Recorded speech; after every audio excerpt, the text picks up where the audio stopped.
Ok, díganme si se sigue oyendo bien o se oye mal. ¿Se oye bien? ¿Ya no entró la interferencia? Ok, sale pues, esperemos que ya no entre. Muy bien, entonces, la vida mística no tiene sus fundamentos en las manifestaciones extraordinarias, voy a decir espectaculares o dramáticas. La vida mística tiene su fundamento en la vida sobrenatural. ¿Qué es esto? El orden de la gracia. Ahí es donde se fundamenta la vida mística. La orden de la gracia, lo que solo depende de Dios y viene de Él, que es la participación de su vida divina, pero que no puede crecer ni madurar sin mi participación por medio de las virtudes y los méritos. Para poner un ejemplo y que esto nos quede claro, es por ejemplo cuando se va a canonizar a alguien, no importa la cantidad de milagros que en vida hayan podido suceder en aquella persona o a través de aquella persona, sino la vivencia heroica de las virtudes humanas y cristianas de aquella persona.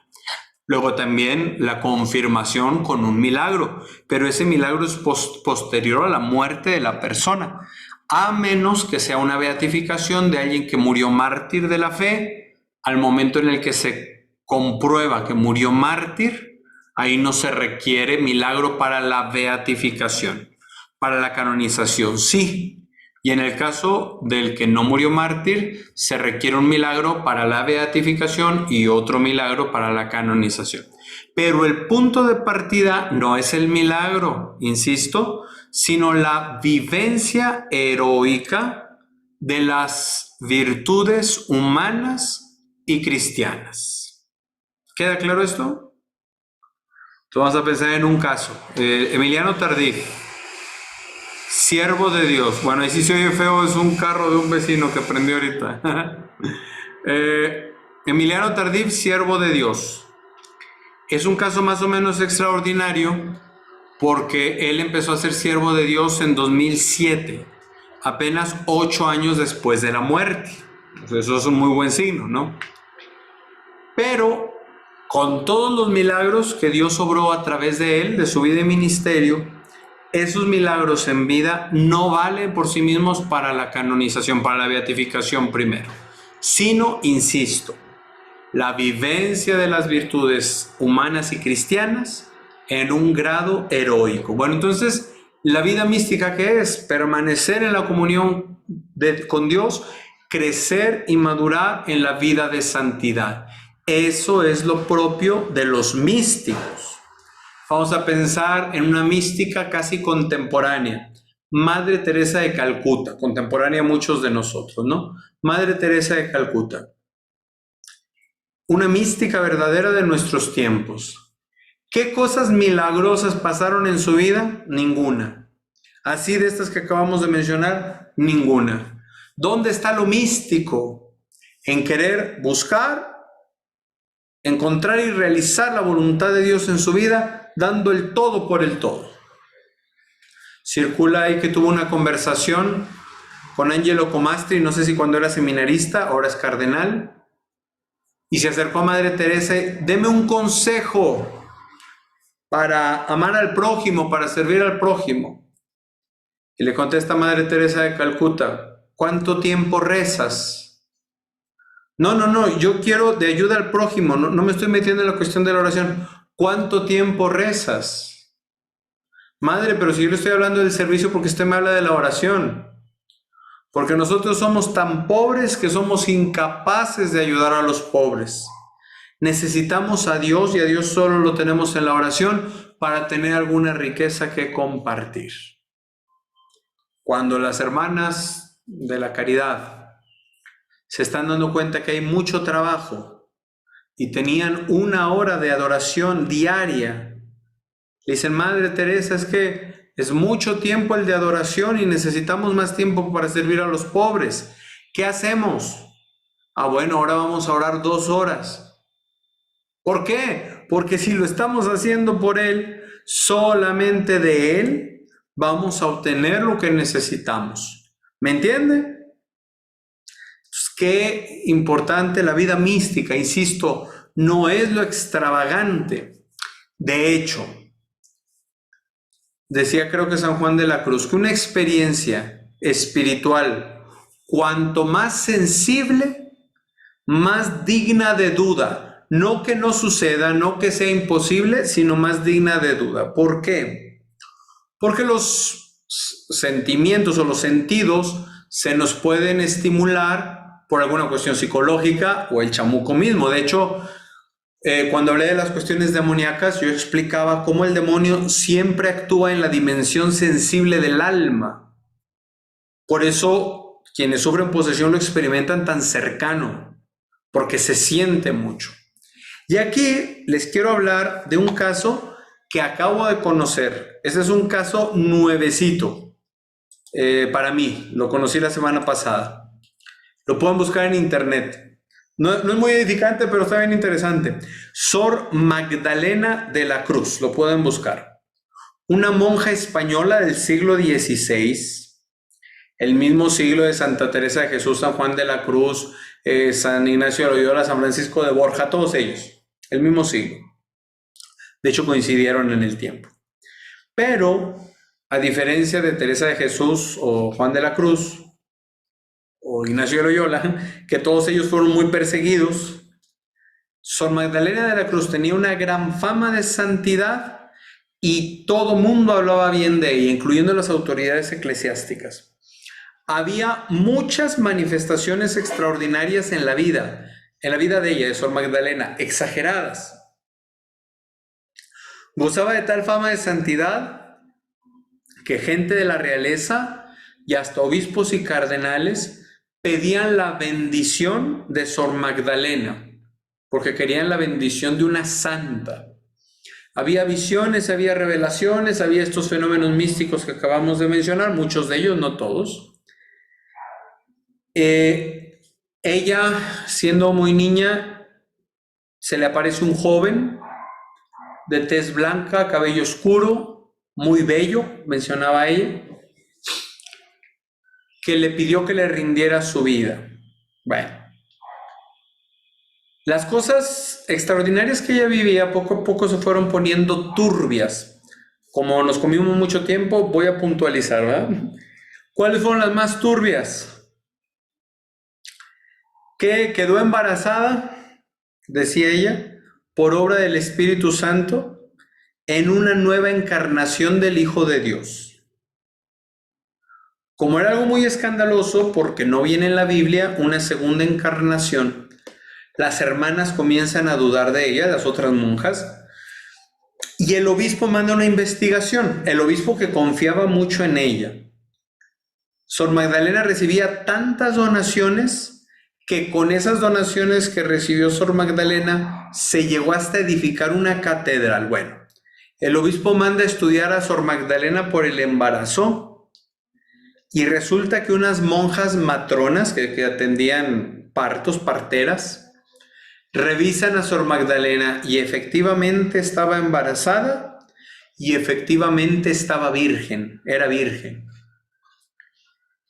Y entonces, pues, ¿qué pasaba? ¿A poco iba a haber una segunda encarnación? Le llega el trabajo de parto y ella dice que nadie puede estar con ella porque Dios quiere que ofrezca todo su dolor. Tiene encerrada el parto, nace un niño, le cortó cabello al niño, que era un cabello dorado muy bello, lo tuvo toda la noche, incluso lo amamantó, según el testimonio de ella, y luego lo arrebataron al cielo. Ya luego que lo arrebataron al cielo es que los demás pueden tener entrada y efectivamente el embarazo de Sor Magdalena se había resuelto. Esta y otras muchas cosas. Después de esto queda no Sor Magdalena sino otra monja como abadesa que la humilla de algunas maneras a Sor Magdalena. Y bueno, entre otras cosas raras de Magdalena que conviene mencionar, dice ella que se le aparece San Francisco de Asís y le dijo que ya no era necesario que ella se confesara, porque tenía en vida muy alto grado de perfección. La otra superiora, la otra abadesa, le trae un sacerdote que platica con ella. El sacerdote comienza a orar y resultó que Sor Magdalena estaba poseída. En la juventud, ella había hecho un pacto con el diablo por 40 años. Y el demonio le prometió poder, placer y buena fama con todo mundo mientras ese pacto durara. Entonces, fíjense, en su tiempo, en vida, brilló como santa, con todas las manifestaciones espectaculares místicas que ustedes pudieran imaginar. Resulta que todo esto fue producto del demonio, literalmente, producto del demonio, por el pacto que ella había hecho durante 40 años. A esta monja termina juzgándola a la Inquisición, que la Inquisición no es mala, la Inquisición es muy buena, de hecho. A ver si algún día hacemos un curso de historia de la Iglesia para desmentir muchos de los mitos. Y entonces en el juicio, la Inquisición dejó todo por escrito hasta la fecha, ¿no? La mayoría de los archivos de la Inquisición están conservados hasta la fecha. Entonces este juicio está por escrito en la Inquisición y se reconoce las atrocidades que hizo Sor Magdalena, pero se entiende que la mayor culpa era del demonio y no de ella, porque desde niña ella fue seducida por el diablo y entró en este pacto y en esta especie de semiposesión maligna que tuvo durante toda la vida. Pero la Inquisición es dura en cuanto a la penitencia que Sor Magdalena tiene que desarrollar. Esta mujer se arrepintió, bueno, la exorcizaron, se arrepintió, se confesó y los últimos años de su vida llevó una fuerte penitencia que algunos dicen que por esos últimos años seguramente ella aseguró su entrada al paraíso. Cierro el caso. ¿Por qué lo menciono? Y le agradezco a Dios que me lo haya topado unos días antes de tener esta sesión de hoy. Porque corremos el riesgo de irnos detrás de lo visible y espectacular y aún sin saberlo, ponernos en manos del enemigo. Ojo, pudiera parecer que con esto que estoy diciendo estoy contradiciendo lo que hemos venido hablando en el curso sobre carismas. No lo estoy contradiciendo, pero sí, digamos, purificando y orientando. ¿Me entienden lo que quiero decir? ¿Por qué? Porque cuando yo me voy tras los carismas por los carismas, el enemigo es tan astuto que puede extraviarme. Hay que tener mucho cuidado, suma delicadeza y no ser temerarios en las cosas extraordinarias.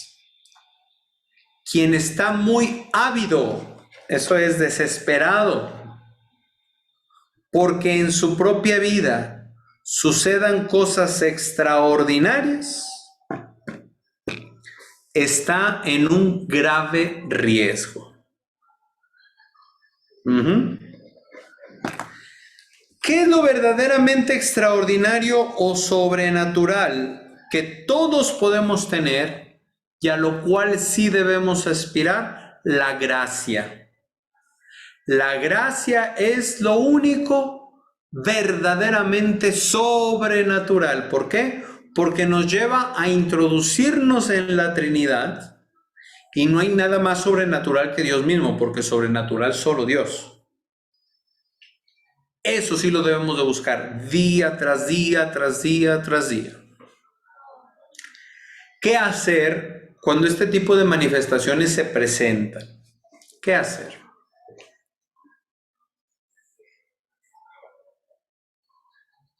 Y nos dice San Pablo en la carta a los tesalonicenses, no extingan el espíritu, no desprecien la profecía, examínenlo todo y quédense con lo bueno. También nos decía el Evangelio, por sus frutos los conoceréis. ¿Se acuerdan? Recientemente lo escuchamos. Un árbol malo no puede dar frutos buenos, un árbol bueno no puede dar frutos malos. Entonces, por sus frutos los conoceréis. Ok. Voy a hacer un apartado de las revelaciones privadas, que fue con lo que empezamos. Y aquí yo les sugiero leer el documento que se llama El mensaje de Fátima, que está en la página del Vaticano. Entonces le pueden poner así, El mensaje de Fátima, Vaticano. Y ahí es un documento buenísimo donde se expone la tercera parte, la tercera parte del secreto de Fátima, pero luego el cardenal Ratzinger hace una valoración teológica de las revelaciones privadas. Eso está muy interesante para que lo estudien a profundidad de esto que estamos hablando el día de hoy. Muy bien.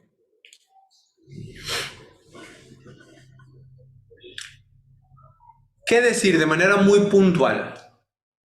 Ya hablamos de que la revelación pública es necesaria para la salvación. Las revelaciones privadas no.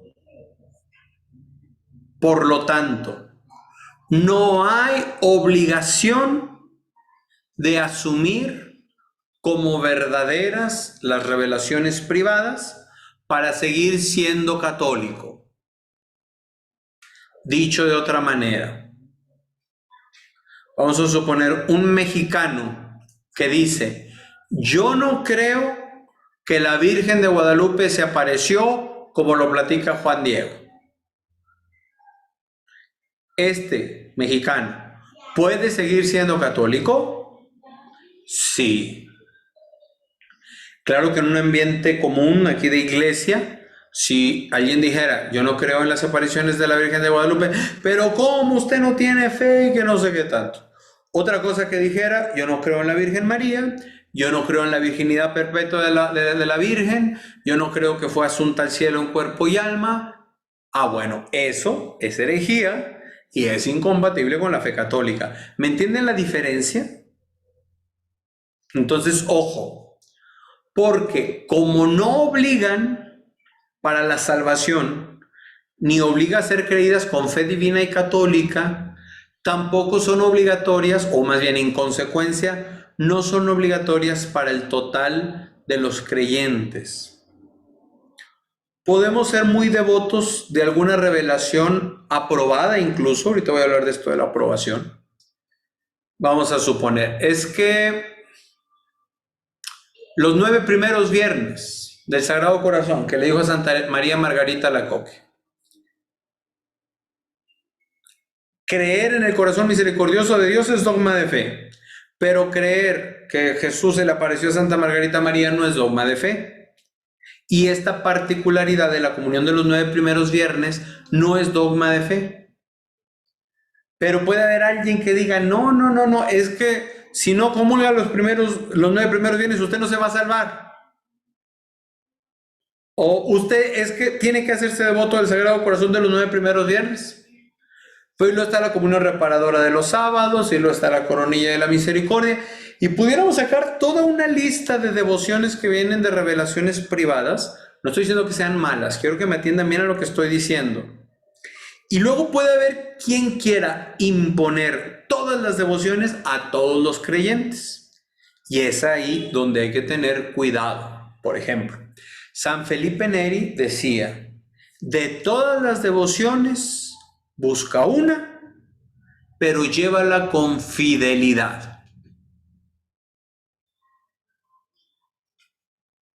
Entonces, hay quien pueda llevar, por ejemplo, la devoción al Sagrado Corazón con los 9 primeros viernes, está bien. La devoción de Fátima con las jaculatorias propias que enseñó el ángel y la Virgen, y comulgando los primeros sábados, está bien. Pero el principio de mi vida cristiana se debe regir por lo que Dios ha revelado y la Santa Madre Iglesia enseña. Las revelaciones privadas, si yo las quiero asumir como devoción, acompañan, fortalecen, profundizan mi vida cristiana. Pero el principio de la vida cristiana está en lo que Dios nos ha revelado, en lo que Dios nos ha dado. Porque, ojo, esto que les platiqué de Sor Magdalena de la Cruz, supuestamente San Francisco de Asís es el que le dice que ya no tiene que confesarse. Ningún santo, ni Francisco de Asís, ni la Santísima Virgen, ni San Miguel Arcángel, ni ningún otro, van a contradecir lo que la Madre Iglesia enseña como divino revelado por Dios. ¿Me entiende? ¿Qué hacer ante una posible revelación privada? ¿Qué es lo que hace la Iglesia? Mucha prudencia. Busca estudiarla. La Iglesia no rechaza nunca por default, o sea, de entrada, nunca rechaza una revelación que tiene signos de credibilidad. Ojo con eso. Porque puede haber supuestas revelaciones que desde el principio sea evidente la farsa, y entonces esa la Iglesia la puede despreciar desde el inicio, desechar desde el inicio. Ok, si hay ciertos signos de credibilidad, la Iglesia hace lo que ya decía San Pablo en Tesalonicenses, examina todo y se queda con lo bueno. Ok. Voy a adelantarme un poco a los juicios que la Iglesia puede hacer sobre una revelación privada. Déjenme cierro tantito el micrófono que está pasando un camión grande.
Espérenme otro poquito, apenas va pasando el camión. Ahí voy, no se me vayan a desesperar.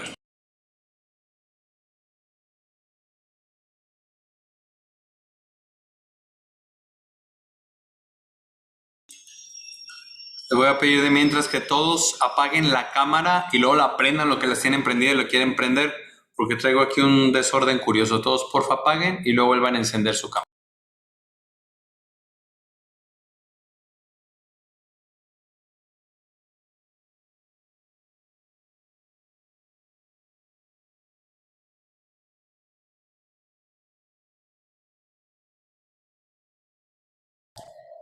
Muy bien, ya disminuyó el ruido bastante. Seguimos. Entonces, ¿qué se hace con la revelación? Bueno, los juicios que la Iglesia puede dar sobre una revelación privada. Uno es, consta la sobrenaturalidad o el origen sobrenatural de estas revelaciones. Es decir, si es algo que viene de Dios. Siguiente, ese es el ideal, ¿no? El prototipo de estas revelaciones privadas avaladas por la Iglesia a nivel universal serían las apariciones de Guadalupe, Lourdes y Fátima. Ahora, no es indispensable que tengan como una aprobación universal. El obispo del lugar de donde sucede esto tiene la potestad de aprobar o desaprobar, después de haber estudiado dichas revelaciones. Hay otras que están aprobadas por la Iglesia, digamos no al mismo grado, con la misma intensidad de universalidad. Por ejemplo, serían las apariciones de la Salette, que fueron en Francia. Son unas apariciones muy impactantes, un mensaje tremendo que da la Virgen María ahí, ¿eh? Entonces, estas también son otras apariciones privadas aprobadas. Lo mismo podríamos decir del Sagrado Corazón a Santa Margarita María, o la Divina Misericordia a Sor Faustina. Esas son apariciones aprobadas. Entonces, consta sobrenaturalidad u origen sobrenatural de las revelaciones. Siguiente, no consta sobrenaturalidad. ¿Qué significa? Que hay cosas que llaman la atención, pero no tenemos lo suficiente para decir si es sobrenatural. Estas se pueden seguir estudiando. Y aquí podríamos meter, por ejemplo, el fenómeno de Medjugorje. Ahorita me regreso un poco a ello. Y el otro juicio que la Iglesia podría dar es, consta la no sobrenaturalidad de estas apariciones. ¿Qué dice? Este dice, diríamos que es el más bajo. Definitivamente no son estas cosas de origen sobrenatural. ¿Se entiende? Consta sobrenaturalidad, no consta sobrenaturalidad y consta la no sobrenaturalidad. ¿Queda claro? Consta la no sobrenatural. Ok. Estos son los juicios, pues, que la Iglesia puede dar. La Iglesia puede dar un juicio negativo cuando las supuestas apariciones, siempre dice supuestas porque están siendo juzgadas, cuando las supuestas apariciones todavía continúen, si hay elementos suficientes para decir que tal cosa no es verdadera. Ejemplo, hubo un caso en Chile de unas supuestas apariciones por ahí del 81-82, el mismo tiempo en el que empezaron las apariciones en Medjugorje y en Quibeo, en África. Ok, estas apariciones en Chile había muchas cosas extraordinarias. Hasta el vidente tenía manifestaciones como de levitación o cosas así. Pero se empezó a ver que había muchas cosas fuera de lugar, graves. Entre ellas, si mal no recuerdo, supuestamente la Virgen María da fecha para el fin del mundo, el retorno de Cristo. Algo que contradice la Escritura. Y entonces ahí ya consta la no sobrenaturalidad. Ahora, otro ejemplo de no consta sobrenaturalidad. Ahí podríamos meter el caso de Medjugorje. La Iglesia, alguna vez el Papa lo pronunció, pero no de un modo formal, sino en una entrevista, que al parecer las primeras 7 u 8 apariciones son auténticas, pero del resto tenemos duda. ¿Por qué la Iglesia no puede aprobar unas apariciones mientras éstas continúan? Porque nos puede pasar lo que Sor Magdalena de la Cruz, que resulta que todo apuntaba magnífico, y si nosotros decimos son verdaderas, si la Iglesia dice son verdaderas las apariciones de Medjugorje y resulta que eran del chamuco y lo único que estaba esperando el chamuco era la aprobación de la Iglesia para entonces comenzar con engaños terribles, ¿me entiende? Por eso la Iglesia no va a aprobar unas apariciones mientras éstas estén en curso todavía. Y como supuestamente las apariciones de la Reina de la Paz todavía no terminan porque se le sigue apareciendo a algunos de los videntes, entonces la Iglesia no puede aprobarlas. Ya lo que dijo el Papa, bueno, de alguna manera sirve para decir, vamos adelante con el acompañamiento pastoral en la parroquia de Medjugorje y ya.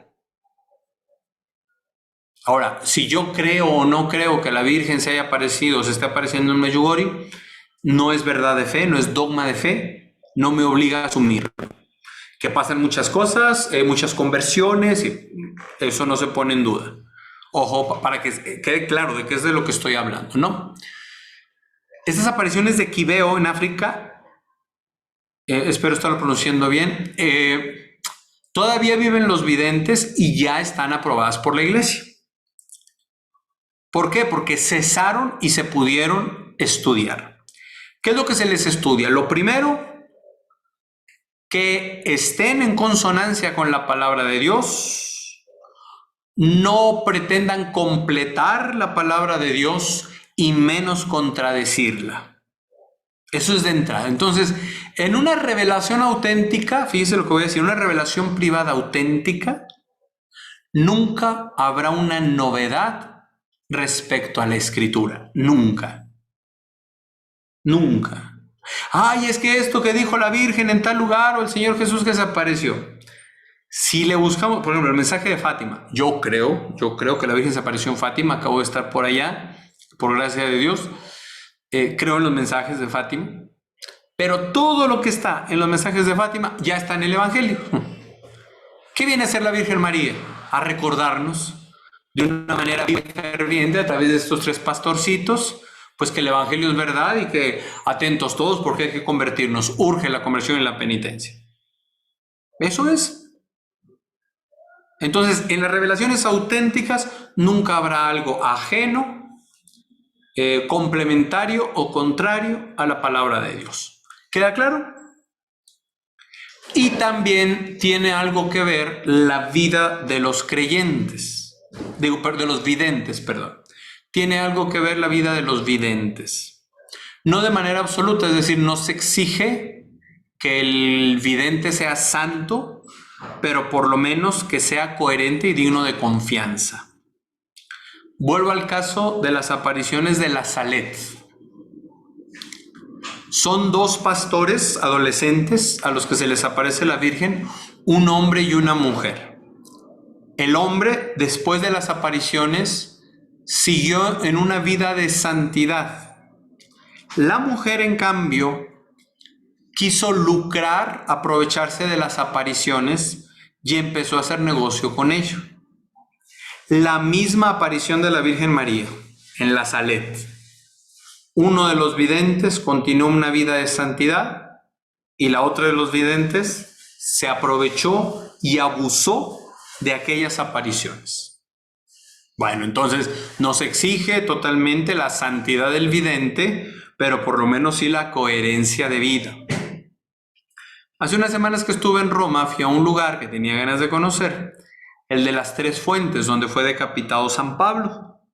Su cabeza rebotó, una bajadita, una lomita, y ahí donde fue botando la cabeza de Pablo, surgieron fuentes de donde brotó agua, que los enfermos que bebían de esa se curaban. Enfrente de ese lugar, cruzando la calle, está una cuevita donde se apareció la Virgen María como la Virgen de la Revelación. Es un caso muy interesante, reciente, 1947. Se le aparece la Virgen María a un protestante. Esto es interesantísimo. Se le aparece un protestante que había decidido matar al Papa. Este protestante había comprado ya una daga para encajársela al Papa y asesinarlo de esa manera. Y estaba estudiando la Biblia para refutar la fe católica. Va a pasear con sus hijos ahí cerca de las 3 fuentes de Trefontane. Y los hijos caen como en éxtasis, él pensó que estaban jugando, hasta que se da cuenta que voltea y está la Virgen María con una Biblia en la mano diciendo: yo soy la Virgen de la Revelación. Este hombre se convirtió, la Virgen María le regaló a él un conocimiento infuso de toda la doctrina católica. O sea, él en este encuentro con la Virgen entendió toda la doctrina católica, se arrepintió, habló con el Papa, se confesó con él, le entregó la daga con la que lo iba a matar. Y aunque estas apariciones estrictamente no tienen una aprobación eclesiástica formal, el Papa Pío XII se supo de ellas y bendijo la imagen que se llevó en procesión en Roma hasta ese lugar. Cuando se lleva esta imagen de la Virgen, fueron 500,000 personas en procesión. Imagínense. Y entonces, digamos que es una aprobación implícita, ¿no? Pero muy, muy interesante, porque finalmente se le apareció a un no creyente, a un protestante, no creyente en la fe católica. Bueno, Dios tiene sus planes, ¿no? Entonces, ¿puede haber este tipo de revelaciones? Sí, sí puede haber. Hay que tener mucho cuidado, no forman parte del depósito de la fe, no me obliga a creerlas, se tienen que estudiar el contenido, tener prudencia, esperar a que concluyan las apariciones para poder hacer un juicio íntegro, valorar la vida del creyente y someter todo en último término a la palabra de Dios. ¿Queda claro esto? Muy bien. Eso es en general lo que se hace con las apariciones o revelaciones privadas. Más o menos igual con quien tiene estigmas u otro tipo de supuestas experiencias místicas. Es fundamental que quien tenga este tipo de experiencias tenga director espiritual, que sea un buen director espiritual, porque Sor Magdalena no tenía director espiritual, o más bien ella terminaba dirigiendo a los directores espirituales. Porque a lo mejor un sacerdote que viene una persona y le dice, padre, que se me aparece la Virgen, se me aparece la Virgen y me da mensajes, y el sacerdote puede decir, híjole, qué padre que me buscaron a mí para estas apariciones. Entonces, que de entrada diga, sí, todo lo que esta persona me diga es verdadero. No, al director espiritual le toca poner alto y discernir. Y de hecho el director espiritual y la autoridad competente, que siempre es el obispo del lugar, deben de alguna manera buscar probar la autenticidad de dichas o apariciones o manifestaciones místicas. En este caso, por ejemplo, San Pío de Pietrelcina, la beata Ana Catalina Emmerich, sufrían mucho porque les revisaban los estigmas y les dolía, pero era parte del protocolo, ¿no? Y ellos sabían que era parte. Aquí hubo en Saltillo unas supuestas apariciones de la Virgen en 2006-2007, por allá. Quien sea de por acá se acordará seguramente. Betito se llamaba el vidente. Y bueno, no puedo extenderme mucho, pero se comprobó que no eran auténticas. No eran auténticas. Este muchacho llegó al momento de comulgar, morderse la lengua para que la hostia estuviera con sangre y cosas por el estilo, ¿no? Entonces, afortunadamente a tiempo se estudió y se vio que no era real, sino que había ahí un problema serio con el supuesto vidente. Entonces, no es algo que sea imposible que no suceda, ¿no? Ahora, ¿qué hacer si a alguno de ustedes le pasa algo de esto? De entrada, ofrecer el beneficio de la duda, ¿eh? No, hombre, padre, estamos en la asamblea de oración y me puse a volar, ¿qué hago? Vaya con el director espiritual y si puede de una vez saque cita con el psiquiatra. Las dos está bien que sean de la misma ocasión de una vez, ¿no? Y ya lo que sea de Dios, Dios se encargará de corroborarlo o de evidenciar que no era auténtico en su caso, ¿eh? Bueno, podría extenderme mucho más, pero en este documento que ya les dije, la página del Vaticano, pueden encontrar bastante para profundizar. Y una explicación del mensaje de Fátima que está buenísima. Ok, sueños. Voy a hacer una síntesis pequeñita de una enseñanza que tenía el padre Darío Betancourt. Dice, un sueño puede venir de mí mismo, puede venir de Dios o puede venir del diablo. Los que vienen de mí mismo generalmente son expresiones del subconsciente, cosas, hechos, inquietudes, dolores, tristezas que yo no he sabido expresar, y en el sueño, como bajan todas las defensas, mi mente los expresa. ¿Cuál sería un criterio que nos puede ayudar a saber que esto pudiera venir de mí? Porque generalmente los sueños que vienen de la carne, vamos a decirlo así, son sin ton ni son, totalmente desordenados, no tienen secuencia lógica. Iba caminando en la casa, me encontré al marido, le iba a dar un golpe y de repente estaba yo en la montaña, pero nos salió un perro y entonces vi a mi tía y así, por sin ningún lado, ¿verdad? Un sueño así muy probablemente venga de mí mismo. Un sueño que probablemente venga de Dios,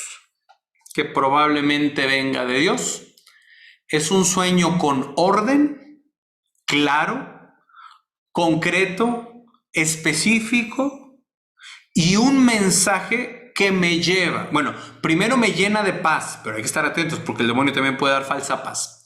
Primero me llena de paz, pero sobre todo me mueve a cumplir la voluntad de Dios con un espíritu libre. Eso es obediencia a mi autoridad con toda tranquilidad, mi autoridad eclesiástica, espiritual, quiero decir. Si esas cosas están así, muy probablemente mi sueño venga de Dios. Y un sueño que venga del chamuco va a ser muy claro, muy específico, con orden, pero me deja turbado, pero más importante que eso, pretende alejarme de Dios, directa o indirectamente.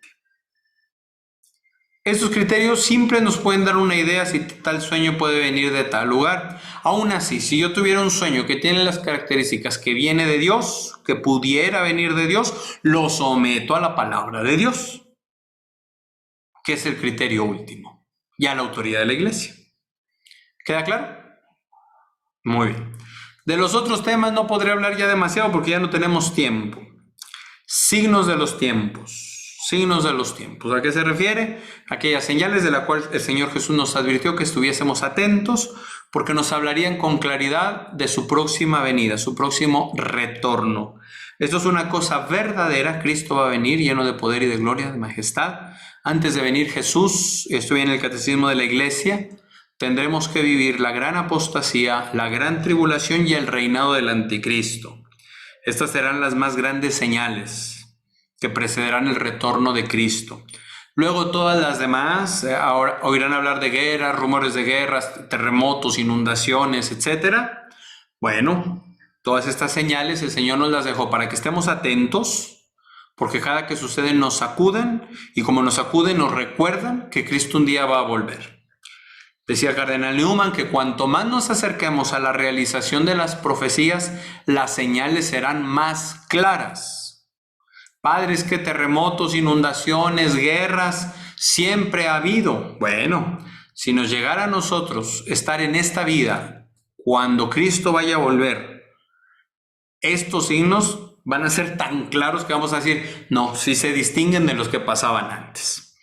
Entonces, incluso hablar de estos signos no es para vivir en el terror, sino en la paz de que Cristo nos lo advirtió para que estuviéramos serenos, para que estuviéramos preparados, porque nadie sabe el día ni la hora, y que toda esta advertencia de signos son por amor.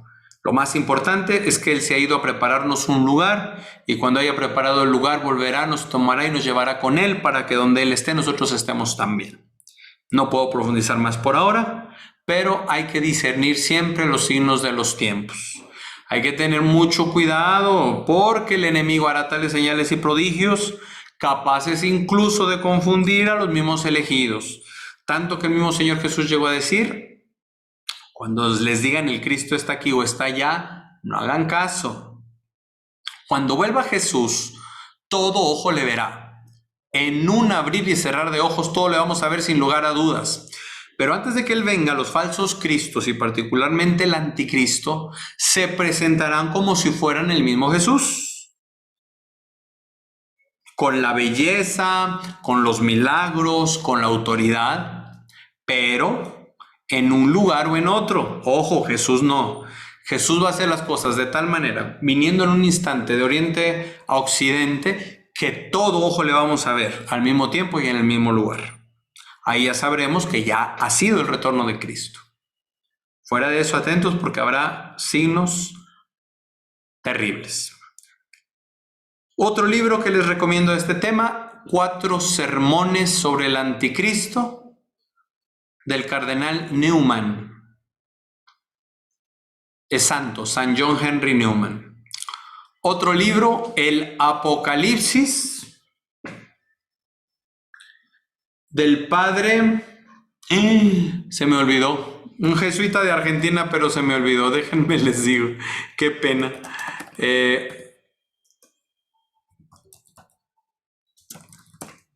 Castellani, sí, me acordé, Leonardo Castellani, el libro del Apocalipsis de Leonardo Castellani. Hay otro libro de él que se llama, a manera de pregunta, ¿Cristo vuelve o no vuelve? Muy interesante. Y bueno, son los que por ahora les sugiero. El último punto, lo voy a decir muy por encimita por la premura del tiempo. La Virgen María es la mujer vestida de sol con la luna bajo sus pies que aparece en el Apocalipsis. Al mismo tiempo es tipo de la iglesia, prototipo de la iglesia. Y entonces en ella tenemos nuestra esperanza. La fuente misma de esperanza es Jesús.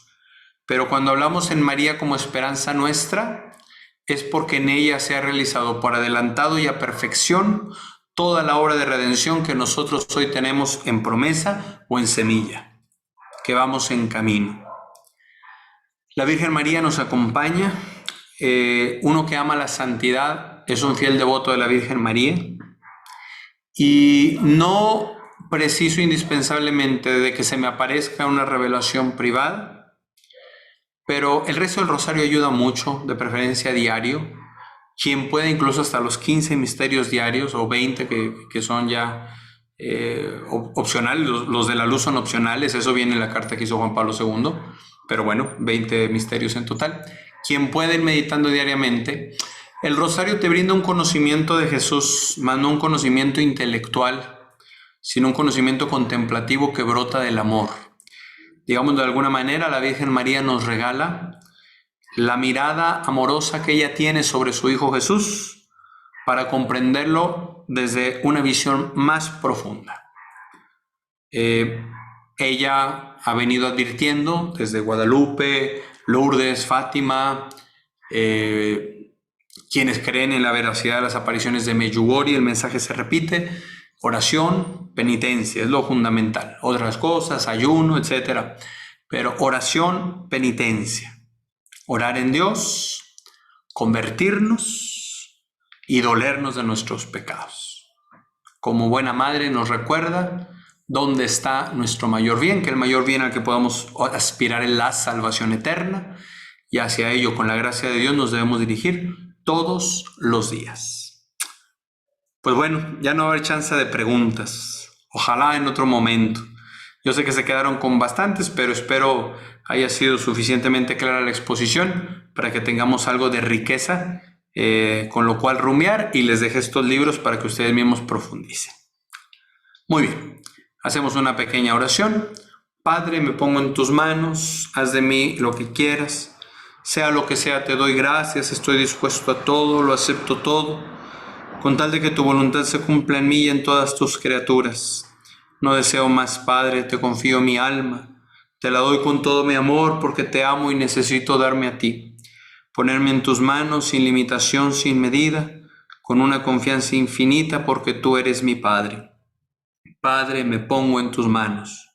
Amén. El Señor esté con ustedes. Y la bendición de Dios Todopoderoso, Padre, Hijo y Espíritu Santo, descienda sobre ustedes y permanezca para siempre. Amén. Pues bueno, les recuerdo que ya estamos a menos de un mes del seminario Timoteo. Todos los que les sea posible podernos ver allá en Costa Rica, en este encuentro que va a ser de mucha bendición. Los que no puedan asistir, les pedimos, les suplicamos que recen por esta experiencia, que será un tiempo de gracia. Ofrezcan su oración, ayuno, misas, comunión, penitencia, rosarios, por todos los que estaremos ahí, que finalmente redundará en bendición para todos. Yo espero estar en la última sesión de este curso de carismas, que será dentro de 2 semanas con el favor de Dios. Si quedó alguna pregunta muy seria, anótenla por ahí, y Dios mediante, dentro de 2 semanas, ojalá tengamos oportunidad de responderla. Saludos a Colombia, saludos a Saltillo, a los demás países y ciudades donde están conectados. Muy bien. Que el Señor les bendiga. Nos vemos. Voy a cerrar la sesión para todos. Gracias.